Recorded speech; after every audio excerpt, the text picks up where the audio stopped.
ఒక కథలో పండుగ రోజు ఒక తల్లి రాత్రి 10ంటికి వంటింట్లో గిన్నెలు శుభ్రం చేస్తుంటే ఇంట్లో ఉన్న ఇద్దరు కోడళ్లు వాళ్ల భర్తల దగ్గరకు వెళ్లి, మీ అమ్మను ఈ పనులు పొద్దున చేసుకోమని చెప్పు, ఇప్పుడు డిస్టర్బెన్స్ గా ఉంది అని అంటారు.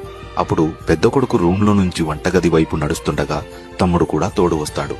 ఇద్దరూ కలిసి అమ్మ దగ్గరకు వెళ్లి గిన్నెలు శుభ్రం చేయడానికి సహాయపడతారు.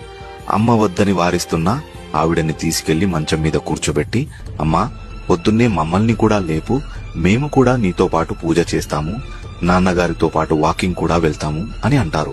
అలా రోజూ తన భర్తలు ఏ ఇబ్బంది అనుకోకుండా తల్లికి సహాయం చేస్తూ తండ్రికి తోడుగా ఉంటుంటే గమనించిన భార్యలు, మీ అమ్మ ఆ పనులు చేస్తుంది కదా, ఆవిడని చెయ్యకుండా మీరు ఎందుకు చేస్తున్నారు అని అడగగా, మేము పెళ్లి చేసుకోవడానికి ఒకానొక కారణం అమ్మకు కొద్దిగా సహాయపడతారని, కానీ పర్వాలేదు, మేము పెళ్లికి ముందు ఇలాగే మా అమ్మకు సహాయం